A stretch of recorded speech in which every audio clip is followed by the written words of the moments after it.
Good evening, ladies and gentlemen. Today we will be discussing fundamental concepts of wealth building, tax strategies, and investments.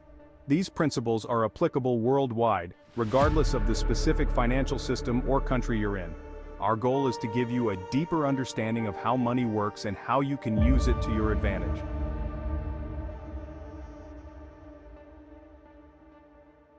The financial system. Let's start by understanding how the financial system works. Most people earn a salary and deposit it into a bank account. This may seem simple, but it's the beginning of a complex system of money flows. Banks use this deposited money to lend it to others, creating a cycle of debt and credit. This system also includes insurance products, pensions, and other financial instruments. It's important to understand that once your money is in the bank, it doesn't just sit there, it's actively used by the bank. But what really happens to your money after you deposit it in the bank? The answer might surprise you.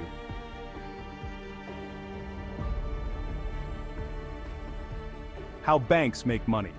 Banks typically pay very low interest rates on deposits, often less than 1%.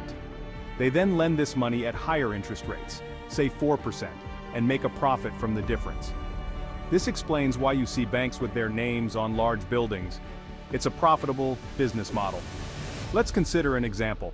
If you deposit 10,000 euros into your savings account, you might receive perhaps 100 euros in interest at the end of the year.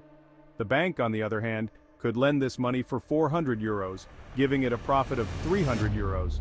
Multiply that by millions of customers, and you can see why banks can be so profitable.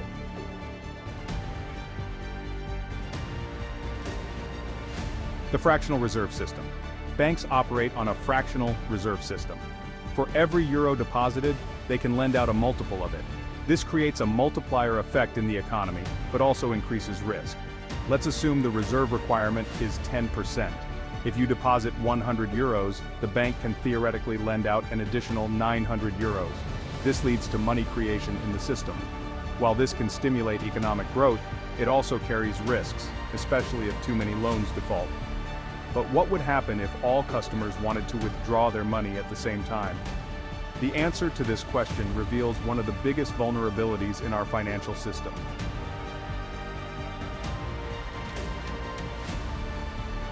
Other people's money, often abbreviated as OPM, is a powerful tool used by successful investors and business people to grow their wealth.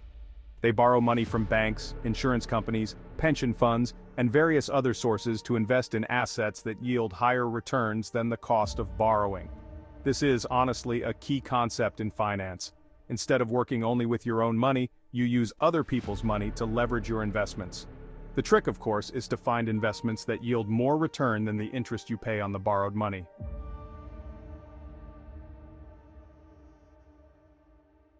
Real estate investment strategy. An effective strategy is investing in real estate, particularly multifamily housing. Here are some reasons why. There's a constant need for housing. People always need a place to live, regardless of the economic situation. Real estate offers tax advantages through depreciation. You can deduct the depreciation of your property from your taxes, even if the actual value increases. You can use leverage or debt to increase returns. With a 20% down payment, you can control a property worth 5 times as much. Real estate often appreciates in value. Over long periods, real estate tends to gain value, accelerating your equity buildup. Rental income provides a steady cash flow. Unlike other investments that only rely on appreciation, real estate generates regular income. But there's a real estate investment strategy that can be even more profitable than simple buy and rent. In a few minutes, I'll tell you how you can double your returns with this method.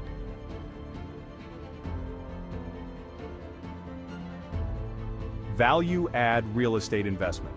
A common strategy is buying underperforming properties, improving them, increasing rents, and refinancing.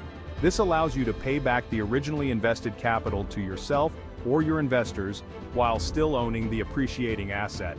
Here's an example.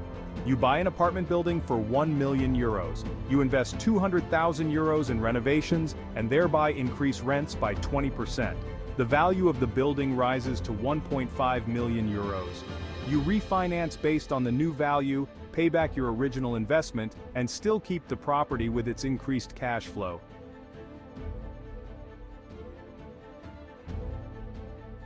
Tax advantages of real estate. Real estate offers significant tax advantages. Depreciation can offset rental income and often lead to paper losses while still generating positive cash flow. Interest on loans is tax deductible. This significantly reduces your taxable income. Capital gains can be deferred through 1031 exchanges. You can reinvest the proceeds from selling one property into another without immediately paying taxes. Cash-out refinances are not taxable events. You can pull equity out of your property without it being considered income. Taken together, these benefits can lead to real estate investors legally paying very little to no taxes while building their wealth. But there's a tax advantage that most real estate investors overlook. This one trick could halve your tax burden.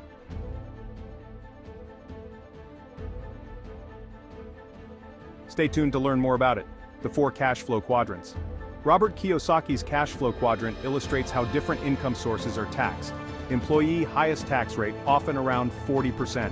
Employees have the least control over their taxes. Self-employed can be up to 60% due to self-employment taxes. Self-employed individuals have a bit more control, but also bear more risk. Business owner, often around 20% due to more deduction possibilities. Business owners can deduct many expenses as business costs. Investor can potentially pay 0% through strategic investing. Investors have the most opportunities to optimize their tax burden. Understanding which quadrant you're in and how to move into the more advantageous quadrants is key to building wealth.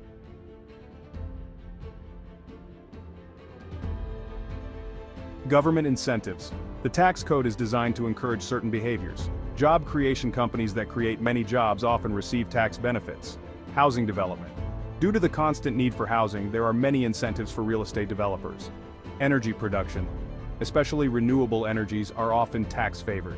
Agriculture food security is important for governments, so there are often benefits for farmers. Technological advancement innovations are often promoted through tax credits and other incentives. By aligning your investments with these incentives, you can significantly reduce your tax burden. It's about understanding what the government wants to promote and aligning your business activities accordingly. But there's one sector where government incentives are particularly lucrative. Investors in this area can reduce their tax burden to nearly zero. Which sector is it? You'll find out shortly.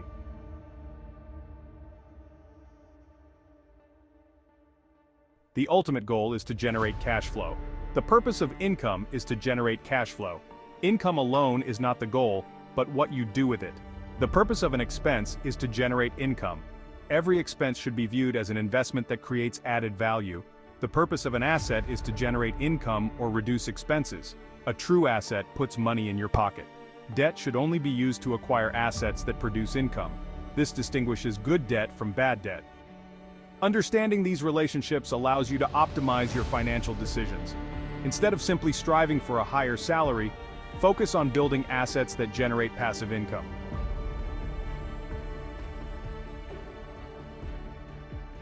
Many people fear debt, but what they really fear is not being able to repay it. The key is to invest in assets that you understand and trust to produce reliable income. Let's take a rental property as an example. If you've thoroughly researched the location, condition of the building, and local rental market, you can predict the expected rental income with reasonable certainty. With this knowledge, you can confidently take out a loan, knowing that the rental income will cover the mortgage payments. When you trust your assets, you can confidently use leverage to accelerate wealth building.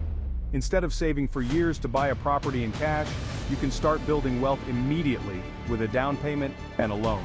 However, there's a method by which you can drastically reduce the risk of your investments while simultaneously maximizing your returns. This strategy is used by the most successful investors in the world. What's their secret? I'll tell you in a moment.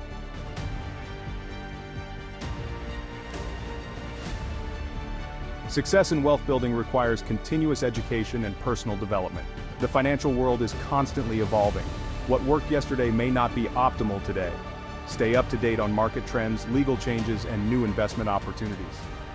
Building an expert team, like accountants and lawyers, is crucial. You can't do everything yourself.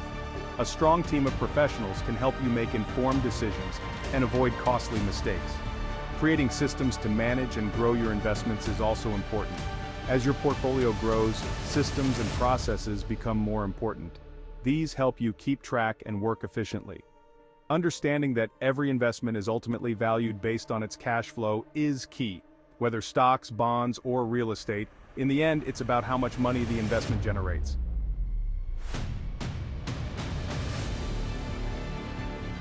Financial education is the key to success. Unfortunately, this important topic is not adequately addressed in most schools. It's up to each individual to educate themselves and understand how money works. Start by reading books on personal finance and investments. Attend seminars and workshops. Surround yourself with people who are already successful in what you want to achieve. Learn from their experiences and mistakes. Remember that financial education is a lifelong process. The financial world is constantly changing, and what works today could be obsolete tomorrow. Stay curious and willing to learn.